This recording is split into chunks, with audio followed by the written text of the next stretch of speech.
Selon les chercheurs, l'érosion du littoral a déjà gagné plus de 27 mètres de la zone côtière gabonaise qui est dotée d'un domaine maritime de quelques 2065 mètres carrés. Pour Max Thierry, enseignant à l'université Omar Bongo de Libreville, la situation de la façade maritime de la capitale gabonaise est désormais préoccupante.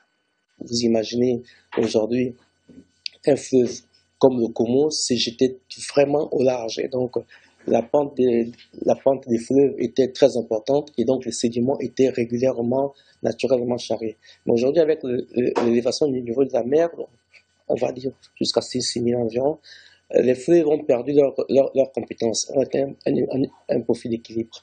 Ça veut dire que les fleuves n'ont plus assez de force pour charrier les sédiments en mer. Donc, les sédiments qui sont désormais sur nos plages, notamment le cas qui nous intéresse, ce sont plutôt des sédiments relais qui sont là depuis 6 000 ans et donc régulièrement remaniés. Donc ça, c'est la dimension naturelle du processus. La dynamique côtière est donc affectée par, d'une part, l'intense activité humaine qui se déroulait jusqu'à une période récente au nord de Libreville du fait de l'extraction du sable, et d'autre part, par des phénomènes naturels.